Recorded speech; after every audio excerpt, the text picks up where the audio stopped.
What up with your crap and Mooch and Jay Will? Wake on up. It's Mooch, it's Crap, and Jay in the morning. Wipe your eye boogies, get your coffee finished yawning. This is Mooch and Crap Morning Show. Wake up, let us begin with gaming news, skits, and callings from all the fans. No matter where you at, Cali or Pakistan, New York or New Guinea, this is where it's at. These are Xbox dudes with Xbox views on slander and hate towards Xbox news. This is Mooch and Crap Morning Show. Show for the people, and they coming with it. Now do you understand? Now do you get it? Ponies love to lie and PC fans won't admit it, but Xbox hate is real and they all with it. Call in, let it ring in. We here to rock, we here to win. It's about the games, it's about the pride. Now Xbox community, come on, let's rock. Mooch and Crap Morning Show.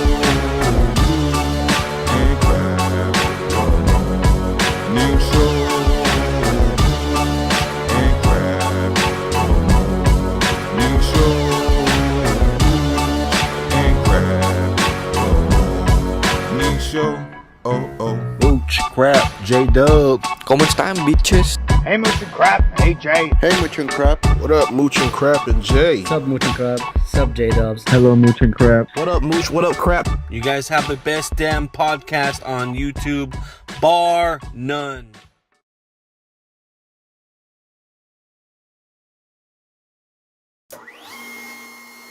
¿Cómo estás, bitches?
No, it's not the Switch thing.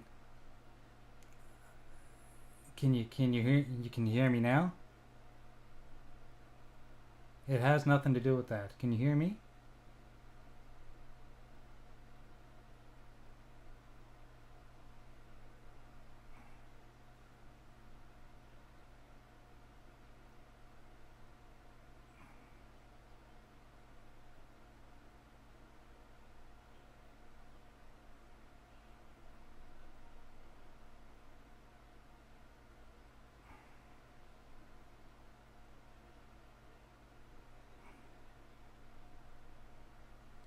You can hear me. Okay, good. They can hear me. Okay, well, this is just the way it all works. Yeah. Just give me a few seconds, guys.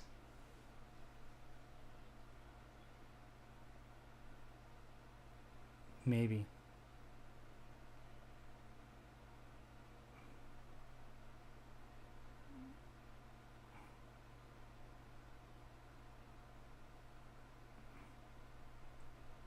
Sorry, guys. Doing my best. Doing my best. Can you?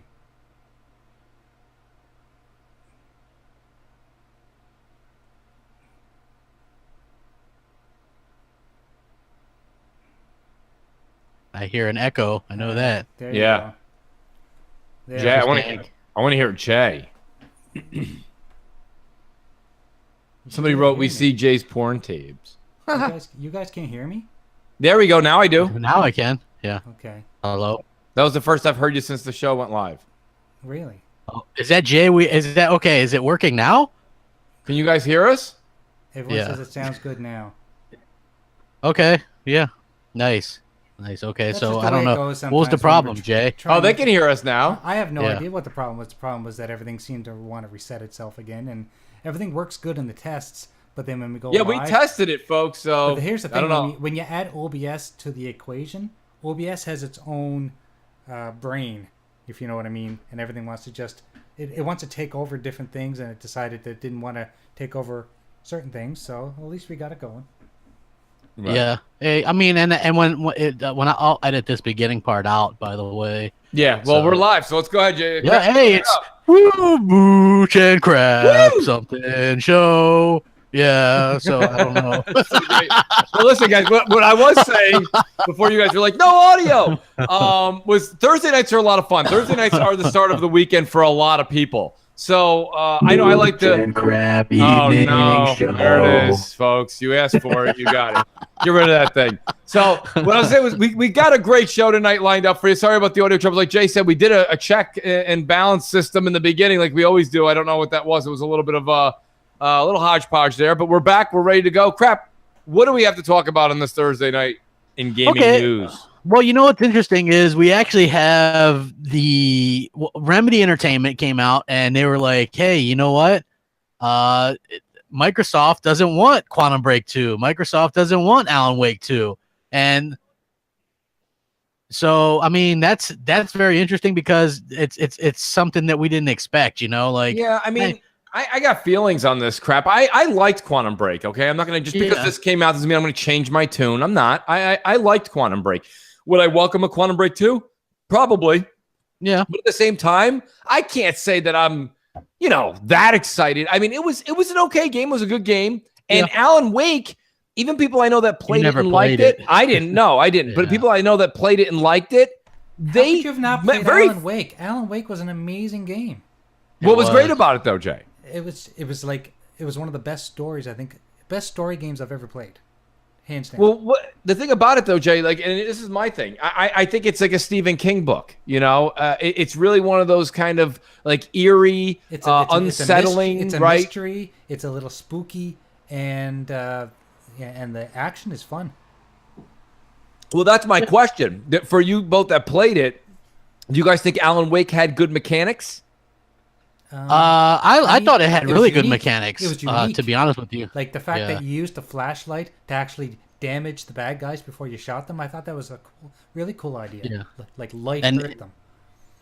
Yeah, you had to hide in the light. And yeah, I enjoyed it. I thought it was really good. It came out against Red Dead Redemption, so Yeah, but the thing is, though, I think a lot of us gamers, a lot of people, I'm guilty too, guys, but I think a lot of times when we sit there and we're like, this game came out right next to this game. Okay, and don't get me wrong, that means it really sucked for the first 2, 3, 4 weeks of sales. But when a game is really good, right, after time passes and people are like, this game's amazing, like usually it does well on its own accord later. Like that happens a lot. It did end up going 5 million though. I mean, that's not terrible. That's my point. It did do all right. So it's a pretty good game. I just think Phil's just fed up with, Remedy's timeline. I think that's what it comes down to. That I had heard that he doesn't like Alan Wake. Although I heard that he liked Quantum Break. Right. So, I'm not really sure. I wouldn't say that Quantum Break is a never. I think that we could get that down the road, but I think absolutely we'll never get an Alan Wake unless Microsoft buys the studio and they make, and they're like, okay, well, let's split you off and do a Quantum Break 2 and Alan Wake 2. Ta-da! Yeah, I mean, I don't know. My thing is this. I think Remedy, they take their sweet time. I think Phil may have had some words when Quantum Break was coming out that it took so long. And then the dismal sales. You put all that together, it just leaves a bad taste in your mouth as an executive. You're like, I'm not gonna sign these folks again. Personally, I think Remedy's very talented. I know some people don't agree, but I think that Remedy has the skill set. I think what they need is something called the drive. And that's why you see this like, well, get to it when we get to it. And Kojima's like that. He's a lot like Sam Lake, and you're probably going, how the hell are you making that comparison?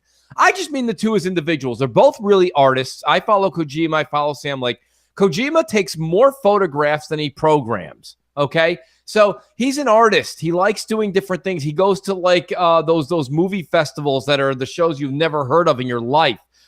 He talks about them. He takes pictures of different operas he goes to. That's the artist in him. Sam Lake had tweets like he was Johnny Depp in what is it called there? The Secret Window. He goes to these remote cabins and he writes novels and he writes stories, and he's an artist. So these guys have different passions besides gaming. They're just multi-talented people, and they don't necessarily put their 110% always into the game. They put it into all of their artistic abilities. And I think that's the thing. If you look at some of Remedy's games, they've missed the mark, crap. And if you look at some of Kojima's games, it's missed the mark.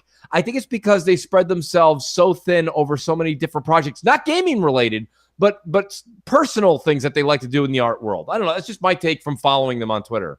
Yeah, well, here's the thing. If you I read the article, and Alan Savage thanks. He says, I don't think Phil's messing around anymore. When a game needs to be done by a certain time, it has to be done.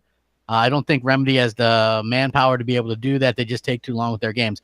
I agree. Maybe in the past, though, they did make a lot of hirings. And if you look at it, Quantum Break came out in 2016, and Control will come out in 2019. That's a 3-year turnaround. That's not bad. That's not bad at all, to be honest with you. And that's, to me, that could have been Alan Wake 2 or Quantum Break 2. You know what I mean? With a 3-year turnaround. So I do think that they've actually hired and done a pretty good job at doing that. I just think maybe some bridges were burned there. I'm not really sure. It could be. I think that's very feasible. I don't know. I know the audience probably has a feel about it. Guys, give a call in this Skype MC Space Mornings. I don't know if you've played Alan Wake, what you think. Was it a title that you really wish would come back? Is it a title you don't care about?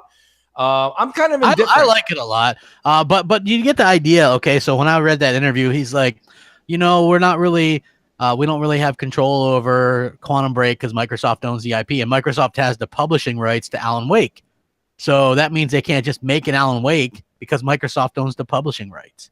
So even though they own the IP, they can't make it because Microsoft has the publishing rights. So maybe the game Control is called that as kind of a a shot at Microsoft if you think about it, right? Like they're in control of their own thing. I mean, the thing I don't get about it is, Control looks a hell of a lot like Quantum Break. Dude, right? It's just Quantum Break 2 or 1.5 or whatever. Yeah, that's like if you're like, well, I'd like to make Twinkies. Well, you can't. Yeah. I'm making Winkies. And you're like, what? Get the hell out of here. Yeah, exactly. Stop it. Exactly. It's basically just, Quantum Break 1.5. And hey, that's fine. If they want to do it that way, they can. I've got, I don't have a problem with that. I'll play it, Maybe it'll have cutscenes instead of you know, I'm not that I didn't mind the action stuff, the TV show, but I can see why it would take some people out of that. You know what I mean? Like I totally understand that. So at the end of the day, it kind of is just one of those things that, you know, they just had to do or whatever. So, and Jay, if we do get a call or whatever, just let us know. But hey, we do got a voicemail, so maybe you can patch that through and hopefully it works. Let's do a voicemail.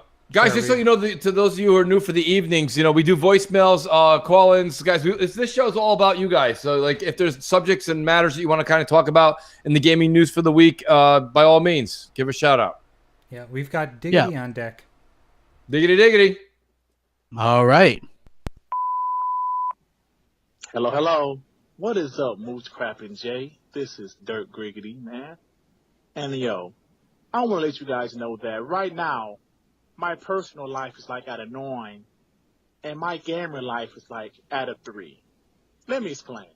I know you guys are on multiple podcasts, you do about 4 or 5 videos a day. So I know sometimes you guys talk about the same things. You guys talk about some of the same topics. But there is one topic I absolutely love that you guys talk about, and I want you guys to talk about it every day. And that is the hypocrisy. These PlayStation 4 guys and the M word, the media, it's crazy to me how they are acting like that power narrative didn't happen. Yo, I know we talk about this all the time, but it still baffles me how they act like it didn't happen. Listen, I have been here the whole time. And now they say it was always about the games. You know what? It should have been always about the games. It should have been always about the games, but it wasn't. Damn it, it wasn't.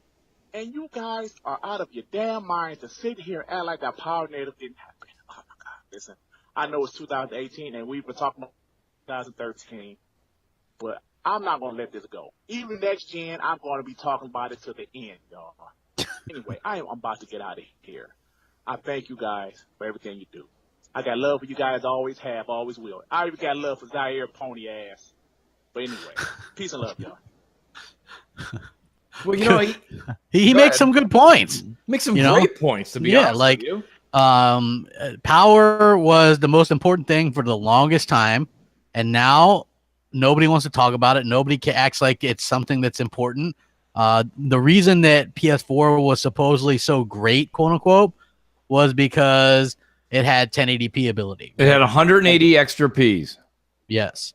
So now that we see that, you know, Microsoft has the ability to do better than that and better than PlayStation, it's not. What I'm really interested in is if Sony announces their PlayStation 5 first, if people are going to jump back on that power narrative real quick, you know, that could be something that we see. And that's going to be an interesting situation because how long will they have the power advantage, right? Because if they announce first, that doesn't mean that Microsoft won't announce right after and be just as powerful or more powerful. I don't see either one of these consoles being more powerful. I think they're going to be extremely equivalent. There's going to be something where even Digital Foundry will be like, even if they find something significant in one box over the other, they'll turn around and say point blank, this one's actually a little bit more powerful, but you won't see a differential. It's not enough to pull it to the next level. They're both going to do, I'm making this up, guys. Say 4K 60 is the standard. If it's 4K 60, they're both going to do 4K 60. Now, the one thing that, you know, again, like I always like to give credit, the Don was saying way back when is he was saying maybe, you know, one of them is going to actually, you know, ante up and put more RAM in the box. Yeah. That gives the developer, he said that, he goes, developers are pushing back on more RAM. So if one of them ends up putting more of that in the box over the other one, that may be something you see graphically, or particle effects or distance, or, you know, that's just memory on screen and I'm making light or short of it, but it gives the developer more of a bank to use when they're storing their graphics or like I said, their effects. And that's in short to what Don said. Don did a hell of a lot better job describing it. But that's something where I think, you know, where Microsoft, and Mike, this is the one thing where I think it's, you know, me and you crap, we give a little bit of crap to Mike Ibarra and a couple of the guys that are always on, you know, their PCs over the Xbox. But at the same time, having them be so PC centric it really helps in the fact that these consoles are becoming more and more PC every day. They're PCs now, but I mean, Microsoft could ultimately make, the PC Steam box that Valve always wanted it to be, coming out of the Xbox, because they also have the software to back it up. Where Valve, they have software, but not quite at the availability that Microsoft does. Yeah. So that's something that I think you should look for. But other than that, as far as like T-flops and the CPU, I think that's going to be pretty damn close to each other. Yeah, I mean, I think that's something that we'll probably see as well. And I think Microsoft might go out of their way and make it, add that little bit of extra memory in there. I think Microsoft does outdo that. I think they have that look in Phil's eye when he's like, yeah, we like being the most powerful console. Something tells me that no matter what Sony does, they could be equivalent, but there's going to be always something extra in the Xbox that's going to make it better. If you look at what they did with the Scorpio, the Xbox One X, like that technically shouldn't be able to do what it does. Right. That's their engineering that was able to accomplish that. So I think that's what we have to keep in mind going forward. And I think that they don't want to lose that power narrative and that crown that they have. They've been able to achieve some amazing things with it. And I think that's awesome. Yeah. And at the end of the day, I think that that's what it's all about for them. Of course, there's always going to be some other reason to hate on the Xbox for some reason. I get a little nervous though, crap, with the whole. So with the X, what they did in internal engineering and making that GPU a little bit more powerful by making it, in the power distributor, making that a lot more. They even named the process after one of their engineers. Like that's really cool, and it worked out great for the X. But what you saw, what they did with the ES RAM, and they thought that was being neat and shifty, okay, internally, wasn't. So, it's kind of one of those things where, and you guys that are all listening that are car enthusiasts, hear me out. I don't know if you guys remember West Coast Customs used to be on MTV back in the day. Yeah. But like I loved what West Coast Customs did to those vehicles. I thought it was absolutely amazing how they took something that was like a jalopy and turned it into something that was awesome. But there was times if you were watching it, you'd be like, you could go to it and you could go to the actual manufacturer and get it factory built, like sick like that. Places that do it like crazy out of the factory, and it would be better than going to a place. And that's what I'm saying. Sometimes when you do engineering custom, you can one up because you do something that's not off the shelf. But Sony's going to go off the shelf here, folks. Okay. And with Sony going off the shelf, I know we have a call, but with Sony going off the shelf, you do have to stop and realize for a second that you have to be careful. Like I said, so with the ES RAM, it bit them in the ass. What they did this time with the power distribution, it was phenomenal. So they're 1-1 this generation. And I want to say shout out real quick to Salty, who's in the chat before we take the call. Guys, don't forget Salty. The Saltiest podcast goes on right after the show. So Salt, thanks for being here, brother. We appreciate your support. And it's our first evening show. So pretty goddamn pumped. But let's take that call, Jay. Oh, yeah. M&C mornings or evenings. You're on with Mooch and Crap. What up? Yes, sir. What's going on, fellas? Mooch, Crap. Shout out to the chat. Jay, hopefully everybody's doing well tonight. Welcome to Thursdays. I'm actually coming in kind of late, so if y'all spoke about this already, please forgive me. I just had a quick question about the whole Alan Wake and Quantum Break situation. I kind of noticed how everybody's really harping on these games not coming back to Xbox for the time being, or for what they say. What I really kind of find more interesting is the fact that there's constant communication, it seems like, between Microsoft and I believe it's Remedy, right? So is there maybe talks of something else bigger coming up? You know what I mean? And maybe they're just kind of letting those franchises, or those IPs kind of rest on their own and maybe thinking of something else bigger, kind of surprise us with a little treat. So I don't know, just wanted your take on that, and see if we could figure out what's going on there. All right, fellas, welcome to Thursdays again. Everybody have a good night. Crap, before you get in, I'm sure you have a bit to say about the Quantum Break and the communication he's talking about between Remedy and Microsoft, but I want to say thanks to everybody who is here on Thursday night. It means a lot to us. We really want to start to be able to, we have a top 10 tonight, folks. Let's try and get to 200 likes here for the show. But, realistically, it's going to take a couple weeks for everyone to know we moved to Thursday. So with that gentleman's call and everybody in the chat. Let everybody know that we have moved to Thursdays. We are excited to be here.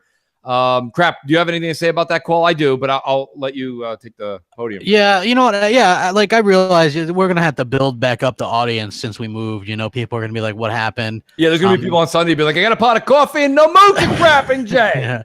And again, just to reiterate, if you just joined us, it was getting difficult to do the Sunday morning thing, right? Like I have to get up and get to work and get back home in time to do the show. And a large part of the audience, like from the West Coast and other places, weren't able to even listen to the show. Right. So, you know, it seemed like we were kind of spinning our wheels. So we decided to try it in the evening, prime time. Thursday, to see what happens. Yeah. So as for communication between Microsoft and Remedy, something seems sour there. Yeah. You know, like Remedy showing up on a Sony E3. I think that, you know, that was a little bit unexpected, don't you think? It's not just unexpected crap. It's literally the same thing. And I know you guys, you know, earmuffs for you that don't like sports, but that's the first thing that happens all the time. Like the minute there's like a soured New York Giant, they go to the Jets. You know what I mean? It's like, we're going to the Jets or we're going to the Cowboys, the teams you guys hate. We even took less money. They want to go to two other sucky teams. They want to go to two other teams. But I mean, you know, it happens all the time. And that by them immediately going and it's one thing that it's multi-plat and control is going to be all over the place, but it's one thing that you went and showed it on their stage. It is a digital middle finger to Microsoft. And that's what it is. What it is. That's business. That's business. I've said that a number of times. The one thing Sony does great is they do good business. And that's the one thing I'd love to see. Like if I was Microsoft, you know what I would have done?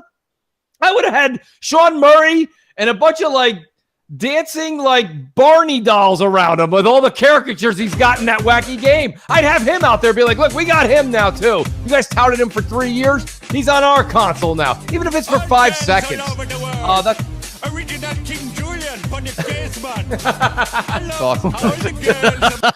Like, okay. I was wondering what the hell was going on there. Sean Murray music. You know, speaking of that crap, we should talk about that. I don't know what it is. You know, I can't even put my finger on it actually, but I kind of want to play No Man's Sky next. Yeah, me too. I do. By the way, I'm looking the Mucha code. If anybody happens to, well, who the hell are you telling? Yeah, I don't know. Oh, somebody, shit. right? There's got to be a crapaholic in the group somewhere, right? If anybody that's dying to play with Musha Crap, my God, that'd be a great way to play. We'll even stream that shit. But yeah, no, I think right. I think the fun fact here is that you get to play with your friends now. I think that's the thing, right? Does that bring this game together? I would assume so, for sure. I mean, you know, you get to play with your friends. Mooch and Crap can team up and build a base and go, you know, explore the world and all that kind of stuff. I think that could be fun. You know, I think that's #fun. You know, well, looks like what the game was going to be. Right? Yeah, it looks like that's what it should have been all along. And the fact that we haven't got that is a bit disappointing. And now it looks like, hey, you know, they fixed it. I mean, it took years. Is it coming in 4K? Crap on Xbox, or we don't know this? I believe it is enhanced. I don't know if it's 4K though. Okay, so it could be. It could be. I hope so, man. That would be cool, right? I agree. Yeah. So I don't know. It looks interesting though, right? You say that, and people are like, "But you hated that on the PS4." Well, did you play it on the PS4? Well, the PS4 game was a shell. It was. It was. It was a shell of a game. Bag, baby. It's really not, Mooch. Exactly. So I mean, you know, it's No Man's Sky, so it's gonna have some enhancements as well. So yeah, they added a lot to the game. There's a lot more space exploration. There's more space fighting. You can play with your friends. The base building has actually some merit to it now. I don't know. I think that's the Predator says, did you guys try that game Vigor? I have not. No, I think isn't it for like the creator program or something like that?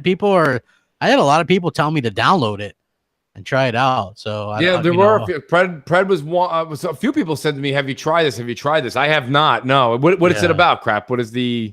It's a game. Oh, you don't say. And yeah. Can you use a controller?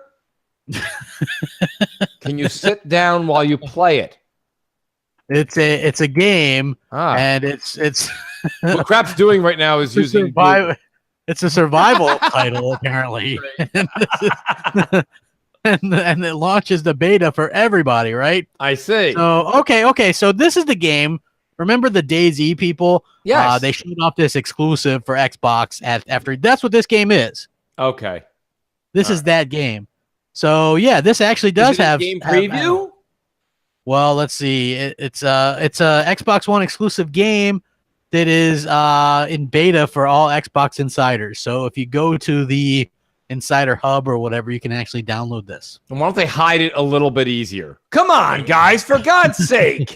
Hey, I'm going to try it out, If you're man. an insider and you go to the hub and you look for Vigor that nobody's ever heard of, you can play it. Thanks. So if you're the developer, you'd be like, what the fuck? Look, so if you're an Xbox insider, you can opt in to try the beta by heading to the quote-unquote insider content section of the Insider Hub and just opt in to join, and you'll be sent a store-to-download code beta client deal. So as you're saying that, I'm picturing that kid in Christmas Story trying to get his Ovaltine decoder ring to work.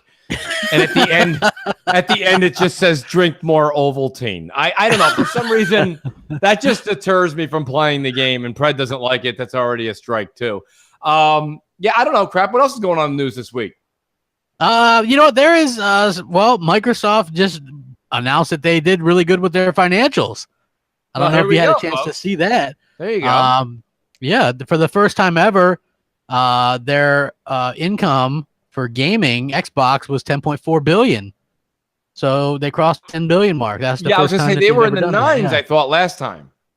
Yeah, so their let's see, Microsoft's gaming revenue grew by 39% year on year, driven by Xbox software and services. So almost 40% growth for Xbox this past fiscal year. That's incredible. And yeah, I mean, think about it. No, it's interesting, Crap. It's interesting. I think it's a good talking point. I mean, the only thing that concerns me is, Microsoft sees these numbers going up, Crap, and you know why, right?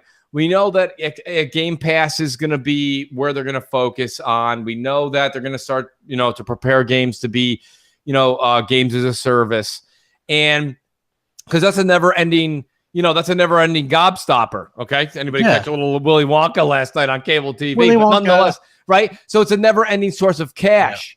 Yeah. And that's a good thing for Microsoft. But, it's going to leave a very blah taste in gamers' mouths if all these developers, and you see Bethesda doing it with 76, and you see, Destiny could very well turn into something like that. And these other games that are going to, people are saying Halo Infinite could have been, I don't think it will, but it could be something that's like just, an always online game. Maybe it will be. But I mean, those are things where, well, Crap, if you keep taking developer after developer after developer away from making those single player games or the games that are single player, multiplayer that we're used to, well, that's a problem. Yeah. Right? It becomes a problem. Yeah. You don't get the games you love and adore. Yeah, that's true. That's 100% true, man. I think that Microsoft has done a good job. Imagine saying, hey, think about what they did with the 360 era. They never managed to accomplish this amount of income, no matter what they did. And everybody thinks that the Xbox One's such a failure, and it keeps proving that it's not. Yeah. And I think that not only that, but for the first time, Microsoft takes Xbox seriously. And I think that that's huge. Let me ask somebody in the chat asked the question, says, hey, Mooch Crap, what do you guys think about the Spider-Man PS4 Pro limited edition console? Here's my actually, I think it looks great. It does look great. Yes, it's great. It's great, folks. Anything less than great, okay, you'll be banned. Yes. But no, realistically, I think that you got to stop and think about this for a second. Here's my question. Let me ask you a question. Let's talk monetary first, folks, and then we'll get into aesthetics. So if I have a PS4 Pro right now, which, by the way, my PS4 Pro, the day one version, holy shit, that thing's louder than hell. So what I was hoping for is I was maybe hoping that I could pre-order this, and then can I trade in and get maybe like a $200 value for my PS4 that I have currently? Do you think I'll get $200 for it? For your PS4 Pro? Yes. You have two PS4 Pros. Yes, but one I'm going to keep because it's quiet. It's the newer Star Wars Battlefront 2 one. Star Wars Battlefront 1. Now, what I'll have to do is I'll have to switch my PS4s because here's the problem, folks. Okay, the Spider-Man console looks great, right? I can't say anything else. It looks great. It's great. Great. Yes. God damn it. Great. It's great. I can't sit here and tell you that I didn't like having the Gears one that's blood red in my main console area. Yeah, you don't want to be a hypocrite asshole. Right, yeah. right. Thank you. Thanks, crap. Yeah. But realistically, I don't want to have another red one, right? Yeah. So I would. I gotta admit that this one looks nice though. It looks great. It's still red, but it's great. It is. It's okay, great. It's great. Remember, guys, it's great. You can't say it's anything but if you drop that PS4 Pro Spider-Man Edition on your foot and it breaks 3 of your toes, you better yell great. It's great. Great. It's great. Great. So realistically, here's the thing. So crap, can you pre-order that thing at a GameStop or no? You cannot. It's only online only now. But a lot of these places are doing online. Pre-order it now. It sounds like we have. I couldn't tell. I think we have a call over Darth Vader. Yeah. No, you can pre-order it. I just saw a thing come through my my feed. You can pre-order it now via Best Buy even. I might go. I might go grab that because the thing that bothers me more than the red on any console is a console that sounds like a jet engine. Let's take that call though. Yeah, M&C Evenings. Yeah. What's up? Awesome, thanks, Jay. What's going on, guys? First time calling. My name is James. So obviously love the show. In terms of if I'm a crapaholic Mooch Maniac, honestly, like both of you guys just have great dynamics. I mean, Mooch literally can hold up a conversation for, I don't know, probably like 3 days and like just straight. And, probably could be talking about a rock and make it last for like, hours and it would still be an awesome conversation. Crap literally like just knows the facts and brings it all together and just like knows people in the industry. So that's just, that's awesome. Like in terms of like proving people wrong because I can't stand when I see so many people like just literally have no idea what they're talking about. But anyway, so I have a quick question for you guys. My question is about the AMD FreeSync. And so here's the thing. Here's my situation. So I bought a 4K TV back in the day for the X because I was like, okay, this thing is going to be delivering a ton of power. It's going to be putting out HDR. I feel like I'd be doing myself a disservice and the Xbox One X a disservice if I wasn't playing to the fullest. So then obviously, as you guys know, during that spring update, they were like, oh, we're going to introduce AMD FreeSync for the Xbox One X. I'm like, oh, that's awesome. Like, I don't really know what it is, but it sounds super cool. And so then finally... Did we lose him? Oh, then why... There he is. There's most likely, it's really for monitors. So anyway, apparently the next model TV that I have, so the one right now I have is the Samsung 49-inch MU 8000 series, and that TV doesn't have it, but the 2018 one just has a slightly different firmware, has the FreeSync. And so like I'm all about frame rate. I think that like I know crap is more of like, oh, I can do 30 frames in single player. I would consider myself probably like a notch below hardcore gaming, so above casual, but probably a notch below. And a lot of people, even I talk to at work, are all about the frame rates now. And I think really it's because we live in an era where we want things instant. Like everything is so fast paced. And like, even when I send out a text message or something, if my phone, I have an iPhone, so if my phone doesn't say delivered like immediately, I'm like, what's going on? This service something's wrong. So I think everybody's really, wanting that fast service and fast like frame rates and everything. So for me, even when it's single player, and I'll give you an example, like even with Rise of the Tomb Raider, with that performance mode and the enhanced visuals, like the enhanced visuals is beautiful, of course, but even playing on the performance mode, I mean, like it's just a 180 when it comes to how she moves and everything, and it still looks great. So I'm all about the performance. But anyway, so my main question is like, is it worth basically selling my TV now and getting that next model because it's priced exactly the same for that AMD FreeSync, or would it be better to just kind of hold off, wait till the Xbox Scarlet comes out to see what that offers and get see if like any other TV comes out with something else. But like I said, I'm all about frame rate, but just wondering if it's worth it. So I appreciate the time, guys. love the show, like I said, and I really hope that one of these days you guys are able to take it to a next level for your show, like whether it's like, you know, something like on an IGN level, because honestly, like, you know, even hearing those guys talk, I'm like, I feel like I'm just listening to people talk out their asses, and you guys actually bring the discussion even on your normal shows like Crossfire and Xbox Nation. So, all right, appreciate the time, guys. Jay, you're awesome, brother, and I appreciate it, and keep it up, guys. Bye. That caller was great. That caller was great. Great. Okay. I will tell you this much. He did space it out a little bit to where it was hard to understand, but he's asking about TVs. Well, the thing about it is, no, I think his question is legit crap. I'll tell you why it's legit. A lot of people were like, Mooch, don't you dare buy an OLED. Don't you know what's going on? And I'm like, what the hell's going on? Yeah. And well, V-Sync's coming around the corner. Look at it. It's right there. It's making a left turn. I'm like, what? V-Sync's great. It's great. And you love it. You love it. It's great. My whole thing about it, though, is this. And shout out to Dealer. Dealer Gaming said this. I think he was on, he might have even been on Crossfire when he said it. He said, you don't need to worry about thanks for the promo, Jay. But I really think that the consoles, here we are talking about it, right? Scarlet, PS5, they're going to aim on 60 frames, folks.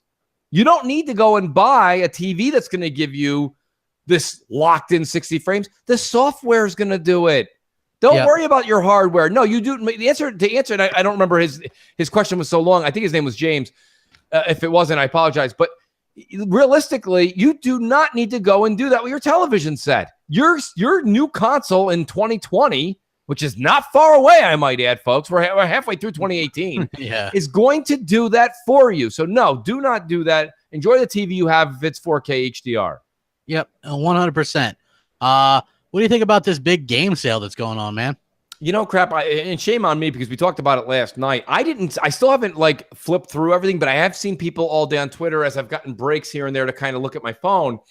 And I think it's the same damn sale we get. You get Titanfall 2 for $6. So. Right. Great. There you go, folks. Great. There you go. Listen, if something in your life, folks, was ever $60 to $100, just in your life, and then you turn around and it was a $6 thing, jump many times. Like I was looking through it with Hellhammer, and it was basically I own literally everything. Yeah, almost it's on there. Like the stuff that I don't own, you don't want. You know, I don't want. So I mean, I even own stuff like Fallout 4, which is $15, and I have really no intention of ever playing that. Shit. Now let me ask you guys a question, and this is for the chat too. Crap, I already know what Crap's gonna say. But and we do have a call. But you guys think I should buy that for $15, even though I got it right now, you know, on the house, whatever you want to call it. I have playing it on Game Pass. Is it worth me picking up for $15? And the second part of that question, Crap, you can answer it after the call if you want. I'm going to come back to it. Do I get a discount beyond the $15 because I have Game Pass? Huh? I don't know how that works. I'm not sure, man. I should. Yeah, I'm not sure how that works, dude. Everybody gets it for $15. I'm Game Pass. Maybe, man. I don't know. 10% off. Beat 'em up. Maybe. All right. I don't know. We'll find M&C Evenings. You're on with Mooch and Crap. Yo. Hey, Mooch and Crap. This is Tim returning a call. I'm going to bounce off what that other guy was talking about with the Scarlet and what we're expecting from it. Now, I agree that 60 should be the standard, but I feel like at the same time, that's, to me now, and I'm sure I'll probably get a lot of hate for this, that still, I feel like, ain't a big selling point, because here's my thought. We went from 900p in that resolution gate all the way to 4K, and I was talking about this on Crap's show, I believe it's on Wednesdays. That's a 4.5 times boost. I mean, that's crazy. And I feel like that was justified. And the visuals I've been seeing from Origins and Wolfenstein is crazy. That's a huge boost. But to say we're going from 30 to 60 and to charge $400 or $500 for this Scarlet, I feel like that's not going to be a big selling point, even if 60 is the standard. And like Crap said, we're already getting 60 frames. Halo 5, 60. Gears 5 is apparently going to be 60. Forza Horizon 4 is going to give us a 60 option. Yeah, it's going to be 4K 60 on Scarlet, but you get what I'm saying. We already have 60 on a lot of games. Now, I'm probably going to be wrong, but this is just my thought. Just like 4K was like, it's never going to happen, and I got to go buy a 4K TV now. I believe even higher frame rates, I hope at least, will be for the Scarlet. 4K 80, 120, whatever frame rate, even above. I'm hoping that's if you have a supporting TV, which TVs nowadays in 2018 and 19 will support higher refresh rates beyond 60 frames. And my thought is like Halo 5 is already 4K 60. So with this new engine with Halo Infinite, it ain't going to be 4K 30 on the X. It's already going to be 4K 60 on the X. So what is Scarlet going to do? It isn't going to be 4K 60-er, like Mooch always says. I'm hoping the Scarlet and the PS5 surprises us all, like with this FreeSync. Everybody's freaking out with FreeSync and how great it is and all this other great tech that's in there. I think we're going to be blown away by the frame rate itself, because I just think going from 4K 30 to 4K 60, a lot of people is not going to care. You know what I'm saying? That's just not a big enough boost to justify $400 or $500. But if you say, hey, if you have the 1440p FreeSync with the X, if you have the support for this with a monitor or TV, you're going to be able to play. I'm just using an example, and it may not happen, but I hope it does. You're going to be able to play Halo Infinite in 4K 60 on the X. But if you get this Scarlet, we're talking 4K 120 frames per second with the Scarlet because of the new Ryzen CPUs and all this little crap. Let me know what you think. All right, bye. Thanks again, everybody. Well, what do you think, Crap? I think he's got a. I know where he's going with it, but I mean, realistically, I think that next generation console, and that Microsoft is going to love what he just said, because Microsoft's going to be able to drop the X down to a wicked cheap price when Scarlet comes out, and he just said it himself. A lot of Xbox One X games coming out in the next year are going to give a 60 frame option. Yeah. So, will you shut that thing off? I forgot that it was on. I'm like, God damn it. No, but what I was gonna say, Crap, was I think that's a big deal for Xbox, right? If we're playing Gears in 60 frames, like how the hell? Like that's a great. The Xbox One X is gonna be $250, $300, and then you're gonna have the Scarlet for $400 or $500. Like if you want the power, go buy it. If you don't want to, you can go get the one step down, which is not going to be, as the caller said, not that much more inferior for way less. Microsoft's in a good spot because the PS4 Pro, guys, once the PS5 comes out, listen, I'm willing to say, okay, that the Scarlet and the PS5 will be pretty comparable. But the X is clearly superior to the Pro. The Pro is gone. Once PS5's out, Pro, gone. Yeah. Gone. But the X, it's great, but it'll be gone. It's great, but it's gone. Yeah. Right? GG. Not good game. Great and gone. Great and gone, yes. Right? So we've got a new one, folks. GG for PS4 Pro. That'll be gone because they're not going to be able to make that same correlation. Where now on Scarlet, if it's 4K 60, but if you have a 1080 60 on X, maybe you're content. Or 1440p in 60 on X. Maybe you're content. And that's interesting for a whole lot of customers, Crap. I think it's a big deal. I think it is a big deal too, man. Okay, so yeah, this PS4 Pro console, the Spider-Man one, is $399 with Spider-Man. So, is it digital or a physical copy? Well, it shows a physical copy. I'd rather it was digital, but that's a me problem. Yeah. Is it GameStop? I might go pre-order that, to be honest with you. Yeah. Because I'll just take the PS4 Pro I got early on in the PS4 Pro cycle, which sounds like a jet engine. Just be like, don't turn it on. I don't give a shit if the guy floats away like he's on fizzy lifting drinks. I don't give a shit. You know? Like, that's a him problem. Yeah. He's going to be like, well, it works really well, sir. I just have to be 30 feet in the air. As soon as I come down, I'll unplug it. I mean, like, that's fine. That's a him problem. Yeah. But, that's not bad. $399 comes with the game. The game's going to cost me $64. Yeah, you're not wrong. I think that's really a good deal. Did it go on sale today? Yeah. For pre-order? Yep. Yeah. All right. Well, I'll go check it out. I'll see what's going on. Thank you, Anthony Boyd. Thanks for liking that joke. Thank you for all you Wonka fans out there. Yes, that was for you guys. Jay, who do we got on deck? I haven't heard Jay. Jay? Sorry. I was resetting my Stream Deck. Didn't seem to want to play any of my effects. So I was I was wondering where the effects were. I was like, Jay's usually when I was doing a true statement of developers. Times. Yeah. Oh, you said it 20 times. I'm sorry. But yeah, my Stream Deck's all messed up, so I'm fixing it on the fly. So we have JD Gamer on the mic.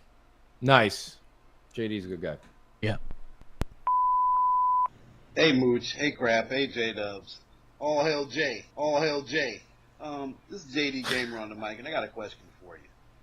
You know, with Playground, Ninja Theory, and the Initiative all likely being our next AAA studios, with a lot of people saying that they expect Compulsion and Undead Labs to be more like AA plus level developers.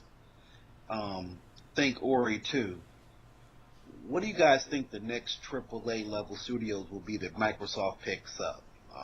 Could it be Remedy, Obsidian, IO Interactive? Could they go Japanese, thinking like Mistwalker?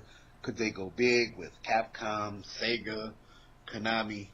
What do you fellas think? It's JD Gamer on the mic, and I'm out. Well, that's a good question, Crap. I think they need at least, and I don't know. I would assume Compulsion probably does that little AA thing, but I have full firm belief that Ninja Theory is doing something AAA. Yeah. Because even though Hellblade is an indie game, a lot of people consider that AAA quality. You know? And they are hiring and building a new studio. I don't know if you'd do that for a AA studio. So I personally think that, as far as acquiring new studios, I wouldn't mind if they grabbed actually a couple of the Japanese studios that are out there. Just that ensures that Phil doesn't have to keep making a trip out there every 2 years and shake hands and kiss babies. And, he's just got to lock a few down that are AA or better. Because I think Neo's group there that did that, I can't remember their name, Ninja something or another. But those guys were like, they're not like AAA or that I'm aware of. They kind of broke off. They used to be a AAA team, a big part of a big team, and they kind of broke off. And yeah, it took them some time, but you can sign them for cheaper. And I think Phil should do that. The other one I would say is, man, right now the big available free agent out there, I think all you guys in the chat are going to love this. The big available free agent is you go out there and you lock down Insomniac. I mean, I know that is so the stereo. That's like whenever there's the top baseball agent, you're like, I wish my team would get that. And meanwhile, your favorite team's the Kansas City Royals, and you have no chance. But realistically, Insomniac likes to be independent. I get that, and I bravo to their independence. They still get they're chased and coveted by everybody. But I really think that Microsoft, if you want to set your focuses high and lock down a company that you go, you know what? We've got 343, we've got the Coalition, and now we've got another one that's a sure lock to go against the Naughty Dogs and the what's his name there? Help me there with Sony Santa Monica. You lock down Insomniac, and my friend, it's a wrap. It's a wrap. Sure as hell is. That's exactly it. You know what I mean? I just don't think they want to be bought, though. That's the problem. That's the problem. Is there's always a price. Anyone will sell for a price, but I think that what is on the table and what will always stay on the table, I think Ted Price is not. He's just not impressed with it. Yeah, I agree 100%. Unless I would offer them a lot of money, but who the hell knows, man? You don't always know what Microsoft is going to do. Apparently, they have an open checkbook, but will they actually use that to get a studio like that? I think it'd be great.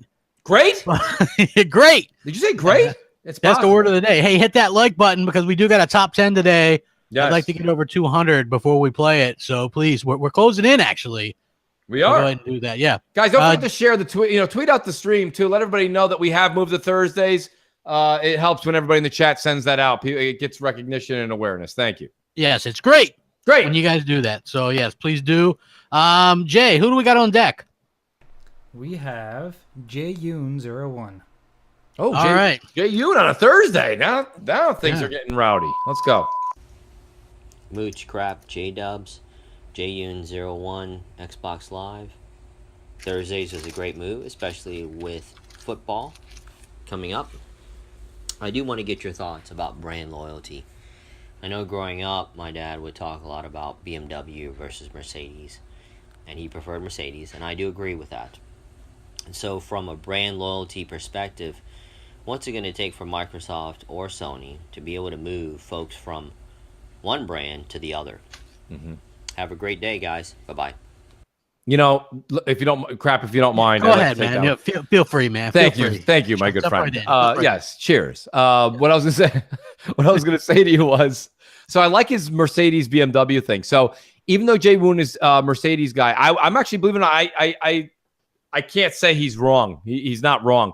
But I think the reason you see more BMWs out there is BMWs, and I'm going to answer his question, is they put out a similar in quality. I don't think they have the luxury category checked off as much as Mercedes, but they have the performance checked off, if not the same, maybe a little better with their engines as Crap opens up a chocolate bar.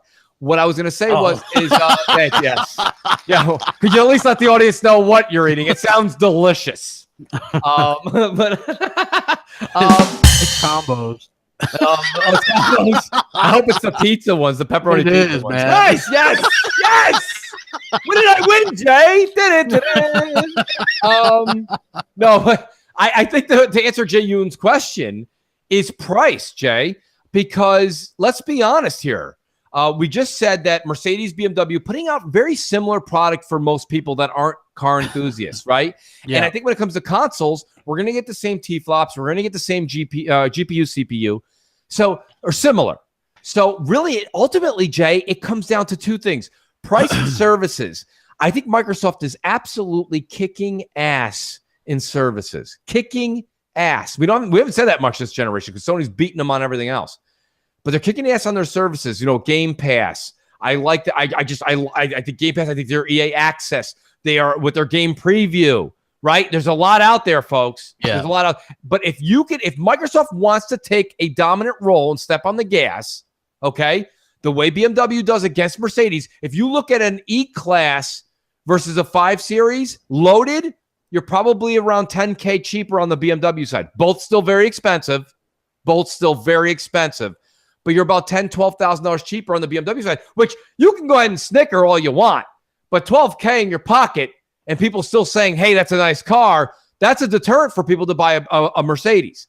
And that's the same thing here. If Microsoft's $50 to $100 cheaper, for some way, and maybe that goes back to crap with the engineering thing, okay? If they're able to engineer it and not have to buy the price of the commercial and they can do it in-house, maybe, just maybe, they can save some money and save the consumer instead of making a higher profit margin.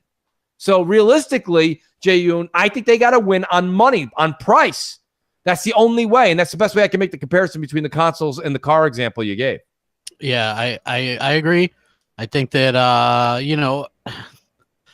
I think that what it would take for Microsoft to get Sony, I think they're doing everything they can by saying, hey, if you join us now, forget all the games that you bought on PlayStation. You get Game Pass and have hundreds of games right away, right? I think they're doing all the things, the backwards compatibility stuff.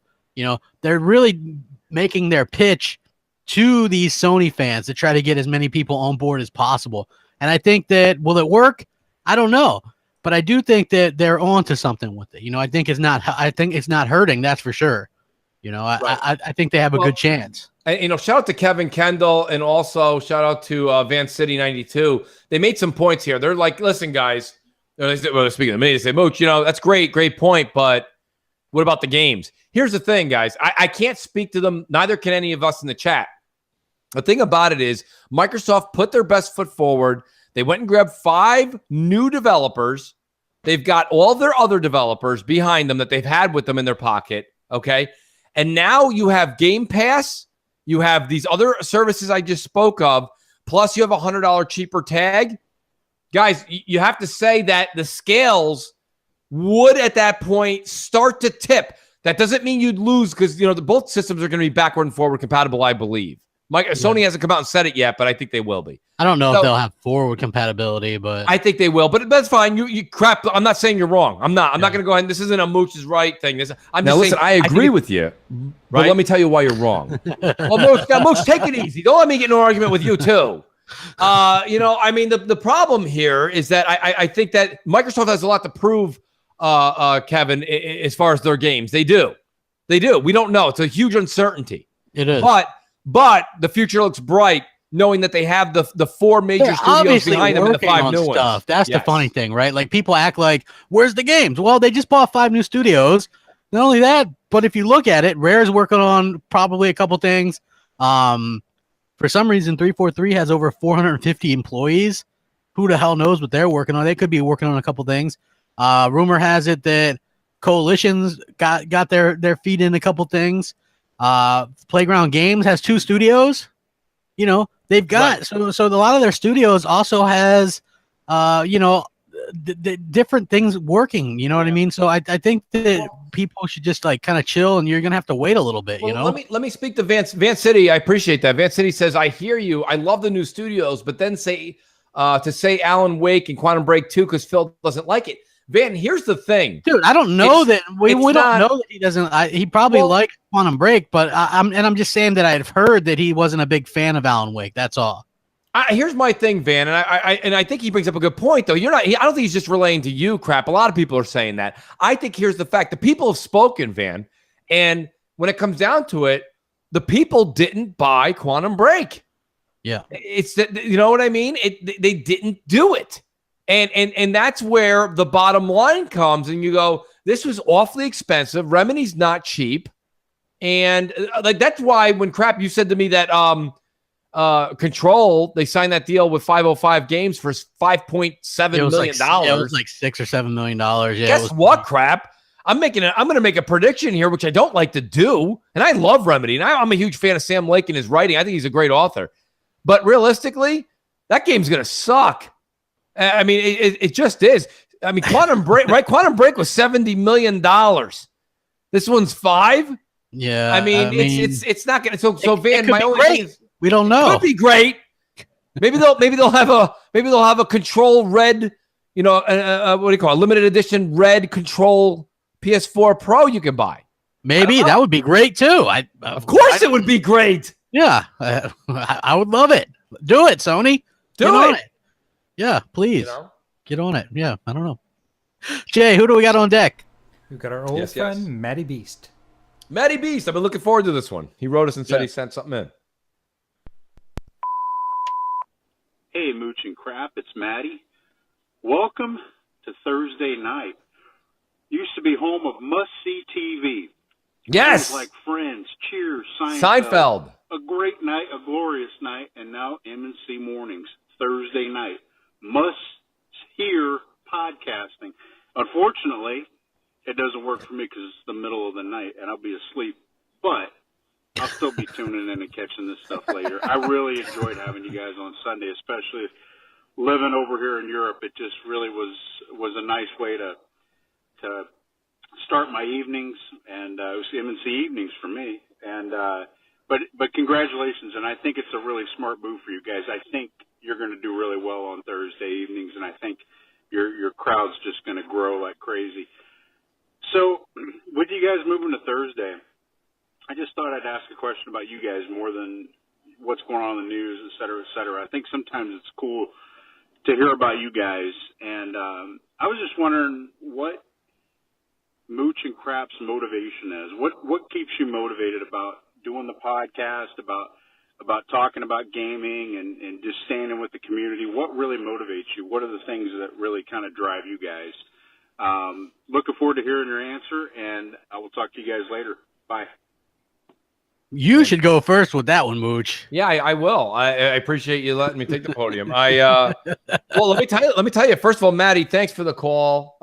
Thanks for the words of encouragement. And to be honest with you, one of the first reasons are people like you, Maddie. That's my true passion stems from is, and you guys in the chat here, and all you guys that have been listening to us for me anyways, for almost 4 years now. Yeah. And here's the thing. Me and Crap had a conversation ages ago before M&C Mornings. And I told him, I said, listen, you know, when we were talking about Xbox Nation and Crossfire was kind of developing, I said, the one thing I take this very seriously. I mean, I ran home, got home from work 10 minutes before, haven't even eaten dinner. I take podcasting very seriously. I've learned a lot in the past 4 years, you know. Early Mooch is not like Mooch today. You know, that's part of it, right? If you're the same person that you were 4 years ago, then there's something wrong. Yeah. So the community's grown. Gamers have grown. Gamers have become more vocal. I really enjoy doing this with Jay and Crap. I think we have a great dynamic. I think that this show is the show that all of you guys deserve, to be honest with you. I love the other podcasts I do.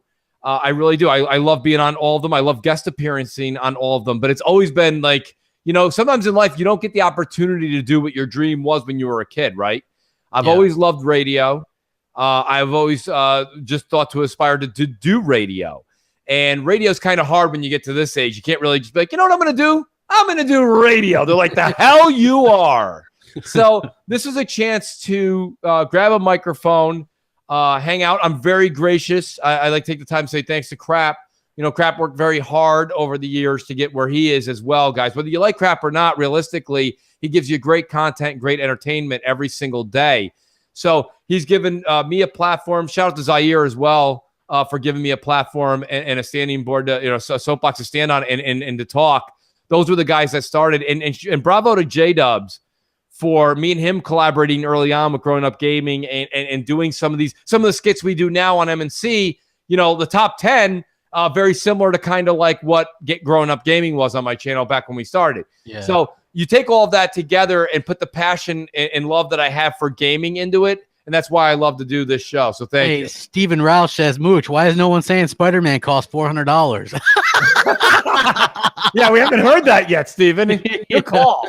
Hey, we're like 20 likes away from doing the top 10, guys. Go ahead and hit that like button, man. Yes, we'll get that top 10 in. It's gonna be great. Trust me. It should be great anyway. But yeah, what I got into it, I just did silly review, and I still just do silly stuff. It's like I never take it too seriously, and I think that's why I'm able to still enjoy it and have a good time. If I didn't, I wouldn't be able to do what I do. The main thing about me is I'm an Xbox fan. So if I was up here and just pretending to like, say, PS4, right?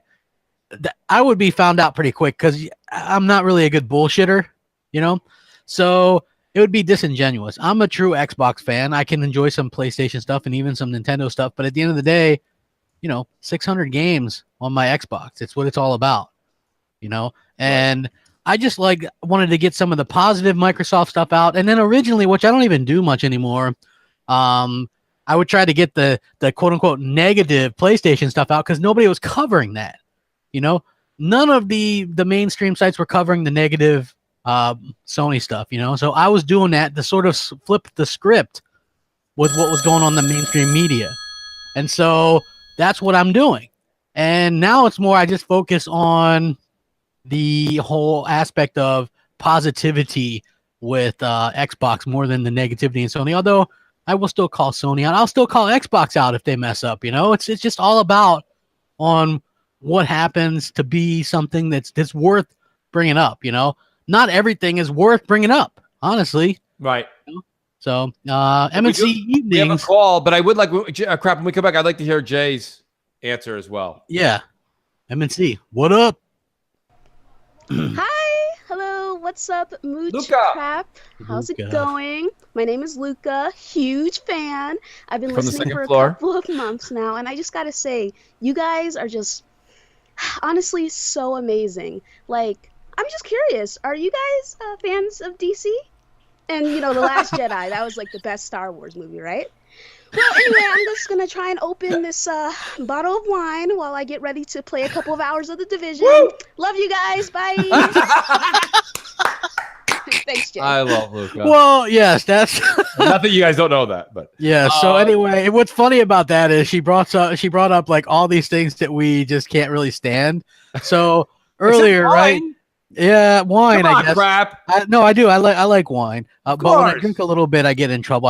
Here's the problem no with podcast after wine. That's here's the thing with me when I drink. How when some people and it's not even a lot of alcohol.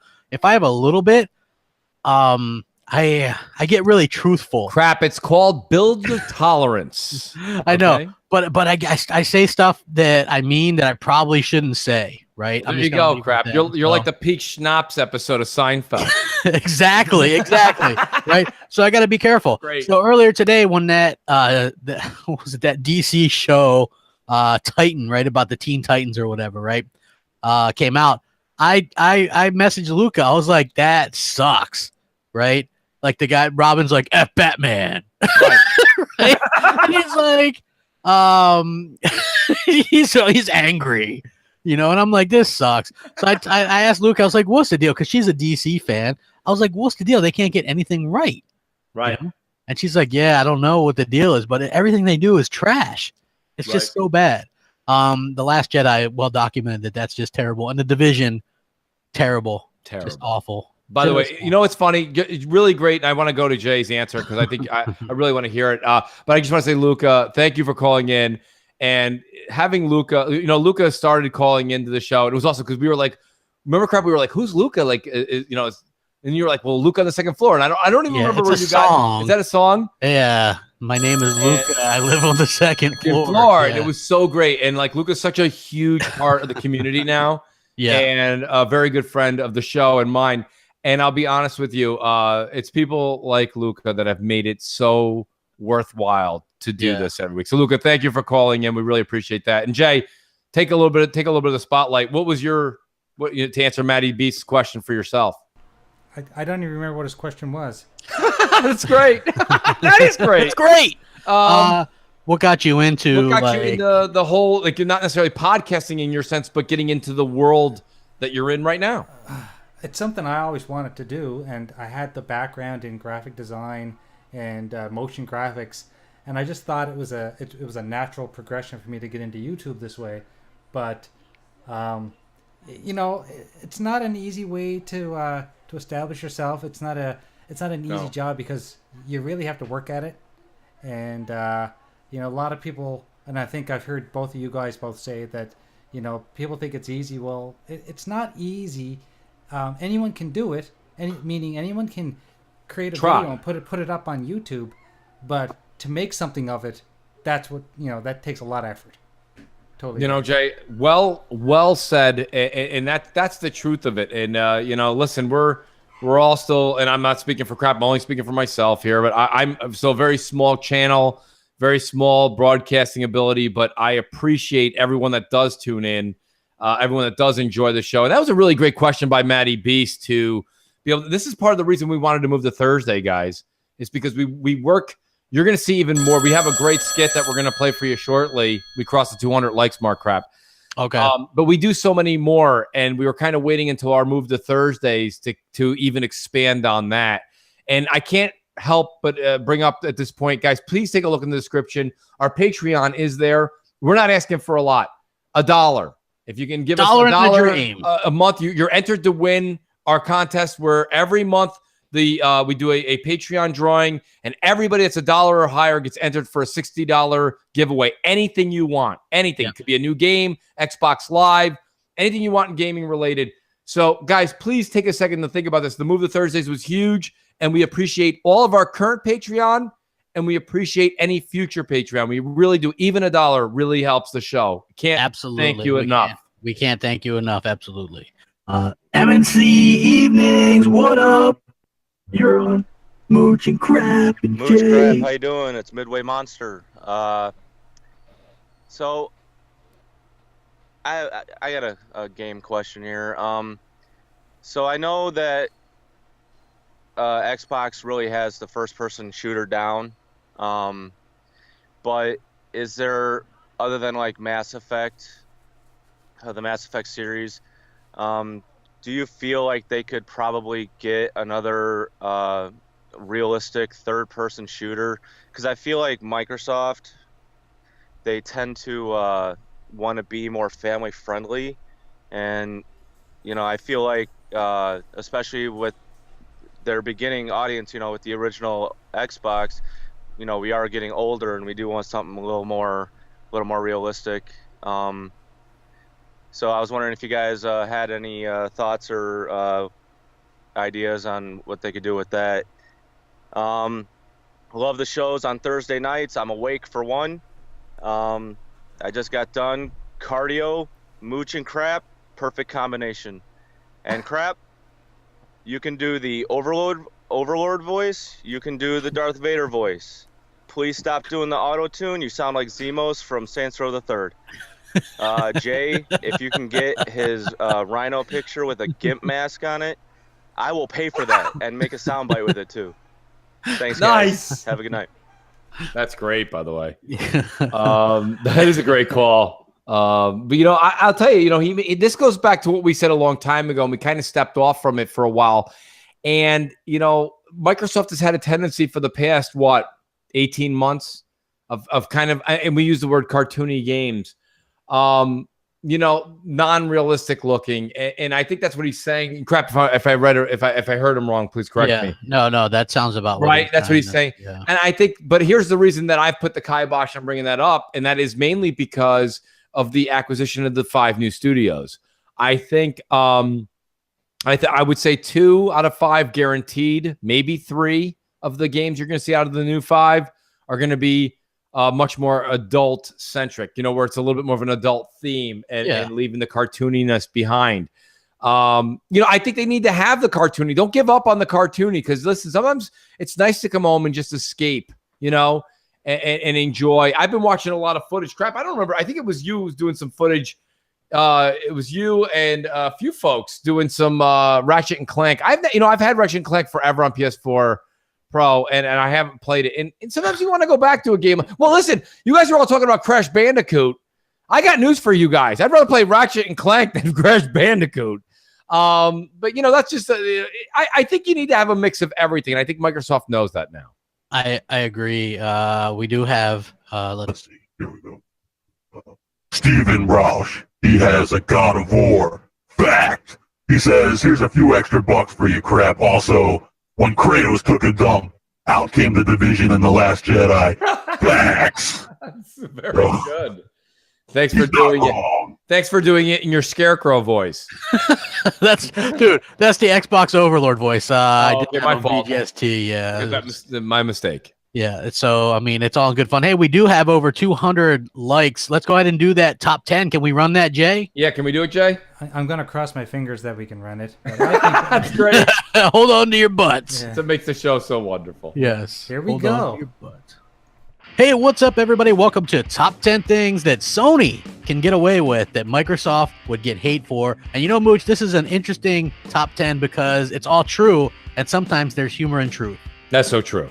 Yeah. So I'm going to kick us off with with number 10, not having exclusive games. Hey, let's face it, Sony launched with next to nothing and had quote-unquote sparse exclusives for years. Nobody said anything. Microsoft has 14 to 16 months of less than stellar exclusives, and suddenly they're doomed, and we have nothing, and there's no games, literally, and it's a frenzy of hate.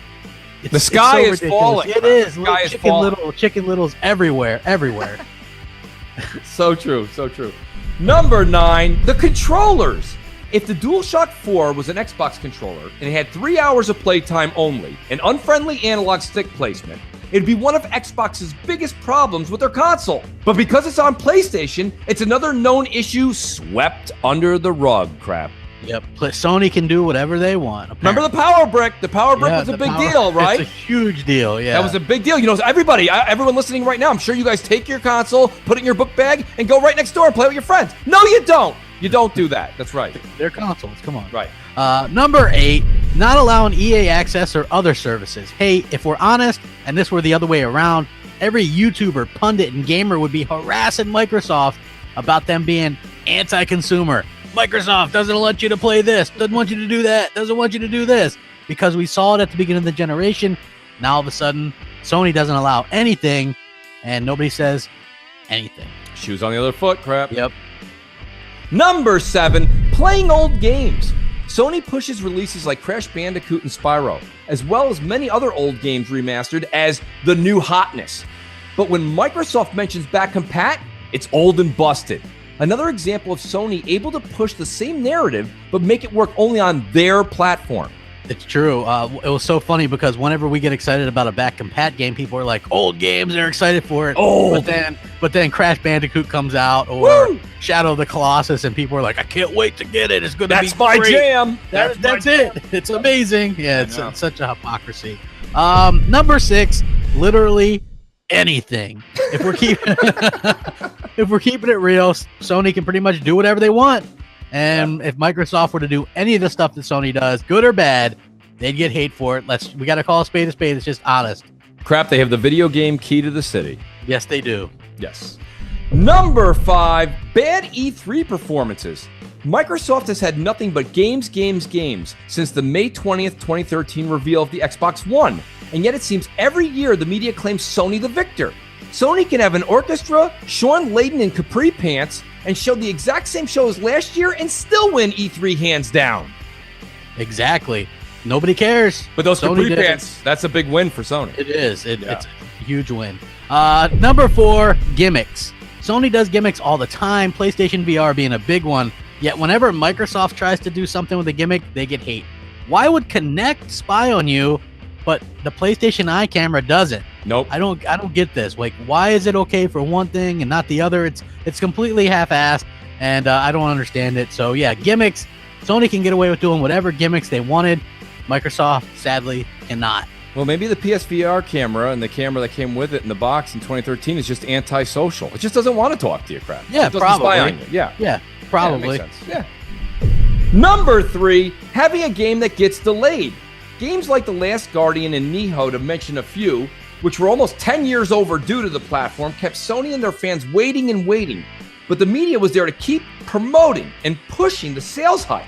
Microsoft has delays on Quantum Break and Cuphead, and it seems all is lost, and the efforts are destined to be a failure from day one.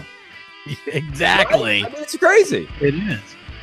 Number 2, paying for a half-ass service like PSN, which you still can't change your name on. They have lackluster games that they put out month after month, and it still goes down for, maintenance quite often. So if Microsoft did all that and still charged you for it, they would get so much hate for it, but because it's Sony, nobody cares. Nobody mentions it. Hell, PSN was down for a couple of days off and on, and hardly anybody said a word. So now, whenever Xbox Live goes down for a half hour, the sky is falling once again. Yes.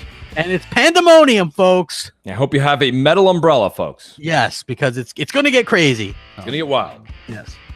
And number 1, Sony being anti-consumer.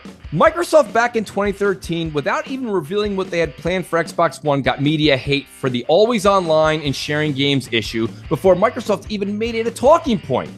But here we are today, and Sony's unwillingness to allow crossplay and locking individuals out of the ability to play their Epic account on any other crossplay platform. And we can see it's already got many in the media saying, "That's so Sony. Let's just move on from this already, huh?" That wacky Sony. That wacky Sony's at it again, taking our money and running the other way. Good, Yeah. God bless them. God bless them. Yes. Everyone. That's Sony, man. They can do no wrong. I tell you what. So, anyway, that's our top 10 list of things that Sony can get away with that Microsoft obviously couldn't. Did you guys enjoy it? Let us know. Or if you guys have an idea for a top 10, let us know and we might do it. So thanks for watching. We'll catch you next time on M&C Mornings Top 10 Countdown. Megaton! Great Nicely top done. 10. It was. Not only that, but man, my radio voice there at the end was fantastic. Well, listen to you. Wow, Yeah, you're props like to me. Imus. Yes, it's me. Crap Gamer. Crap Gamer. Welcome Cowboy to the, hat. to the top 10 countdown. You guys are now going to be responsible We're for counting down. all the Okay. sales of capri pants for the next 10 years. Jay, great job on the capri pants, dude. That was awesome. We should jump right into what should we jump into, guys? Let's jump into what do you call it? Who's on deck? I see who's on deck. We should definitely do that. Let's do a voicemail. Yes. Okay, we got Triple Cup. And he's up. Triple Cup Chuck. And he's up. Yes. What up with your crap and mooching J Dub? This your boy Triple Cup Chuck, and I'm up, and away. I'm diving. Man, what's good? Everybody know me, and if you don't know me, ask about me. I'm 80% multiplayer, 20% single player, and I love to fight, challenge, talk noise, but I hate when it get toxic. But you know what I'm saying? I love that type of stuff there. Me, you know what I'm saying? This question for you, Mooch, Crap, and J Dub. Man, is y'all, I know Xbox is well known for it being a multiplayer centric box. Okay, that's what I bought it for. But the question, like I was saying, is to ask y'all is, y'all like not just the multiplayer, is y'all like PvP or more PvE? What type of multiplayer type scenario y'all prefer? Well, this your boy Triple Cup Chuck, and I'm out. You know, I like that Triple Cup asked that question because that kind of really fall. I got to say, I'm probably 80-20 more multiplayer as well for the most part. Here we are in the summer swoon, and I'm trying to catch up on a couple of the single-player games. Here's where that 20% kicks in. But the way he posed the question is interesting. He said, are you more PvP or PvE? And I know for all you guys that are tired of hearing it, I really appreciate it. And shout out to Manny. Manny Tattoo, by the way, awesome guy. Manny's been kind of quiet on Twitter lately, but he kind of made a resurgence the other day. He sent She-Wolf a really cool bit of artwork that he was doing. Manny's an awesome artist, by the way. Manny, shout out to you. Thanks for being here. But realistically, that's why I like Destiny, guys. There is a part of me where I sit there at night before I go and reach out to everyone that I know that plays Destiny, and I'll start doing the PvE part of the game, the stuff that I have to do on my own. I could do it with friends, but I know I can do this little, like, kind of the annoying stuff you guys call annoying. That's kind of grinding. I do that bit on my own, and then I'll do the heroic strikes and the nightfall and the raid and the crucible with my friends. So, you know what, Triple Cup, I'm right there with you, man. I'm 80-20 multiplayer. That's why maybe I gravitate more towards Xbox. PlayStation just doesn't. I'm not saying people don't play Call of Duty or Fortnite on PlayStation. They do. But the other games, just that the community, the multiplayer community just seems at home. And I found that when I was playing games like God of War, people were really, really enthusiastic on PlayStation, be like, Mooch, what do you think? This is great. This is awesome. And by the way, everyone, thank you for adding me on. I really appreciate everybody adding me on PlayStation Network. I put that out there, and a lot of people, my God, I think I went from, I've doubled my friends on PlayStation recently. So many people have asked to join. So it's been great. And PlayStation's a good experience as well. But Xbox is really home for multiplayer for me. Yeah. M&C Evenings / mornings. What's up?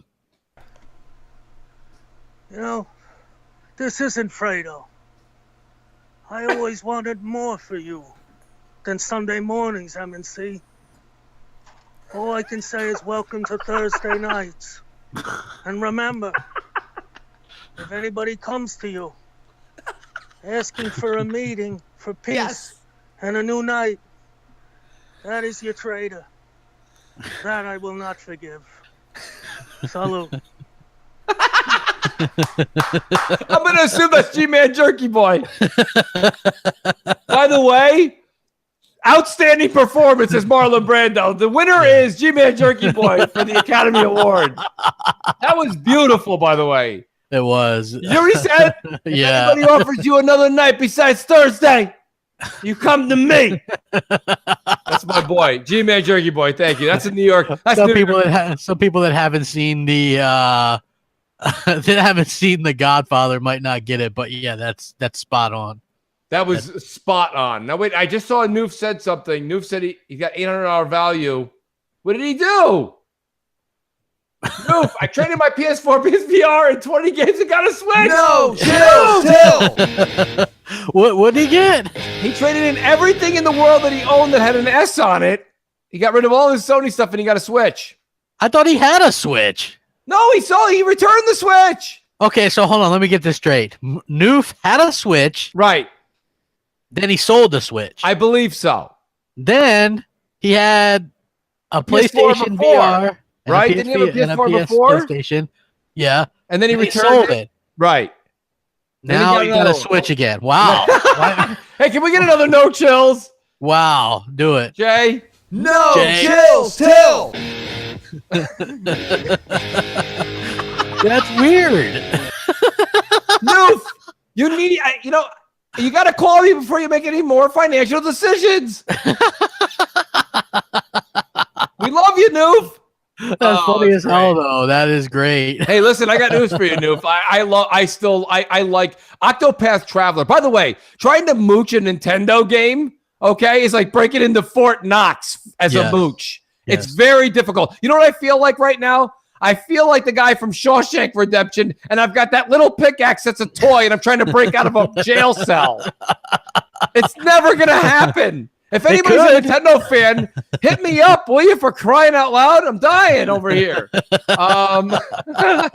But yeah, no, Noof, you're going to like it, man. I really like some of the games that Nintendo's coming out with, true traditional old school games like we used to like, but with a 2018 twist. So some real good stuff there. Awesome.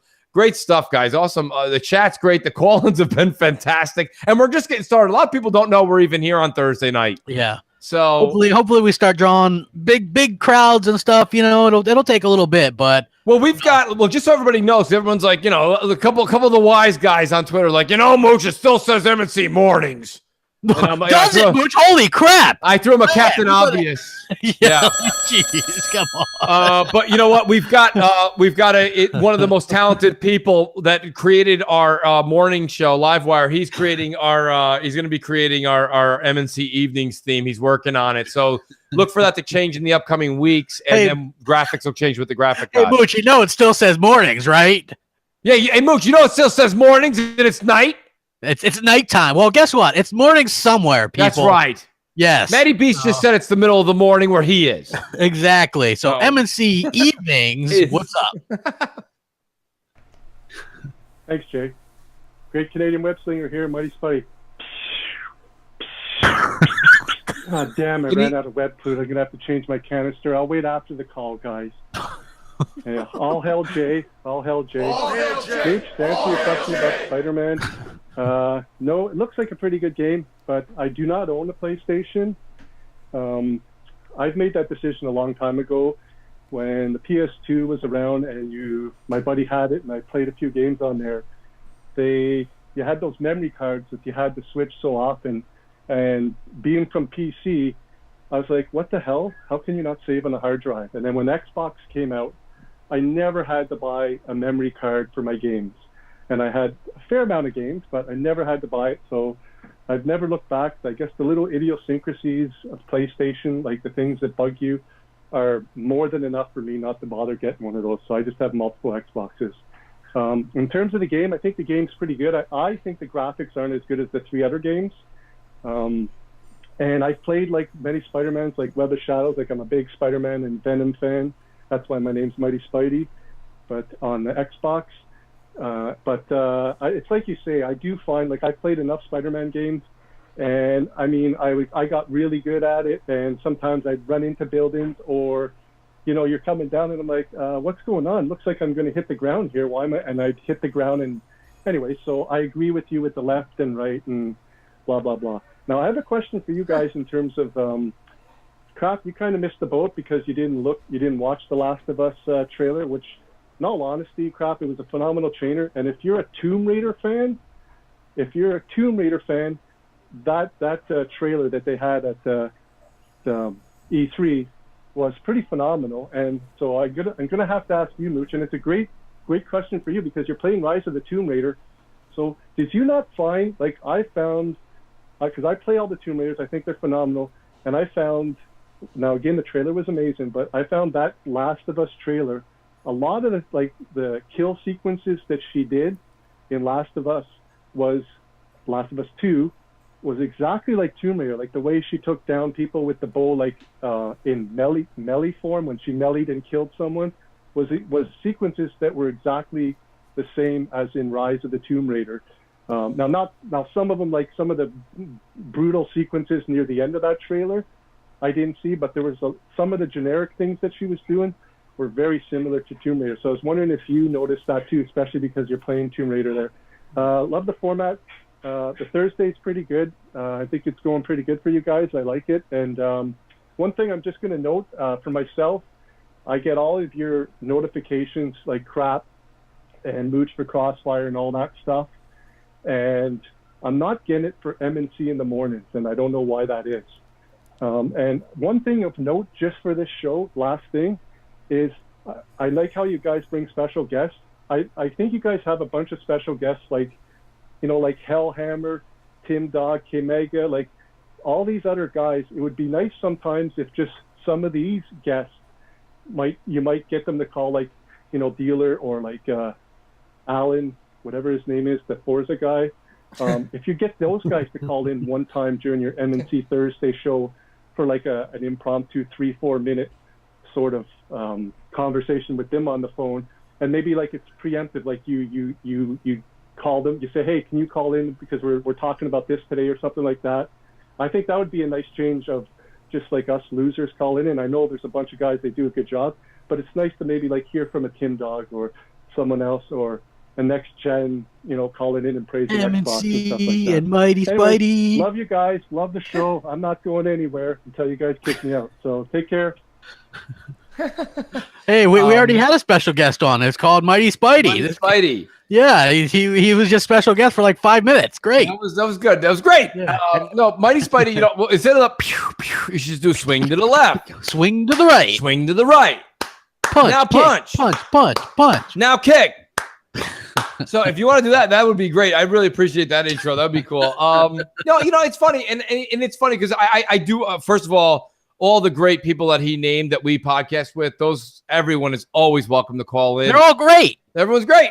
But They are I just think that, I think that it is fun to have, one of the things that me and Crap and Jay talked about was that this show is about the audience. So it includes everybody, it includes all the great podcasts that are out there, but it does include all of you listeners.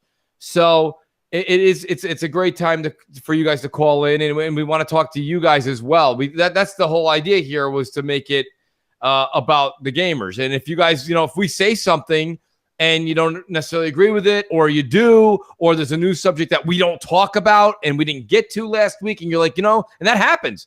Guys, you're like Mooch, Crap, love the show. Honestly, great. You guys are doing great. But you guys didn't talk about this situation. And then it sparks a great conversation. So, there's a lot to it that goes to the show. And I think you guys in the audience, and every single one of you guys, all the Patreon folks, all the people that call in, you're as much a part of the show as me, Crap, and Jay. You guys are a big part of this show. So Absolutely. We appreciate all those calls, and anyone's welcome to call. So we appreciate that. Thank you, Mighty Spidey. We've had some of those guys call in the past, like Tim Dog's called in the past. Yep. And Tim has. She-Wolf's called in. Luca, of course. Governors. Yep. We've had a bunch of people call in. I mean, like I said, this is, don't forget too, everyone that you mentioned too, Mighty Spidey, these guys do a lot of podcasts all week long, and they have their own channels, and they work so hard. It's hard to say, hey, come on Crossfire, come on Xbox Nation, and hey, by the way, call in on M&C Mornings. It's hard. These guys have lives. They have things to do too. So you do have to respect their space at the same time. So they know that the YouTube community is extremely close. We all do talk to each other. It's a growing thing. We all do it together, and that's what makes it so great. And like I said, I'll even give another plug. Don't forget, guys, at 9:00 you've got the Saltiest podcast going on, which is going to be great. That's on his channel. It's great. Stay salty, everybody. I love that. That's the hashtag Stay Salty. May be one of the best slogans on Twitter. So check that guys out on Salty's channel after this show. Absolutely, it's going to be great. Make sure you guys. And we got another voicemail. Who do we got? J-Dubs. Yeah, who do we got, Jay? We have, it's our last call. Just to warn you, he's a new caller, but I've seen him in the chat. He's Night Lord 40K. All right, Night Lord 40K. Woo! Night Lord 40K. Hello, Mooch Crap, J-Dubs. This is Xbox Live's Night Lord 40K, and I just wanted to talk about the Alan Wake and the Quantum Break thing. You see all over YouTube, and Crap, you've made a video about it also, where people think that Microsoft's not going to make another one, and they don't care about the franchises. I really don't believe that at all. I think if they didn't care about it, they would, or either one of them, they would let Remedy do what they want to with the franchises, but they don't.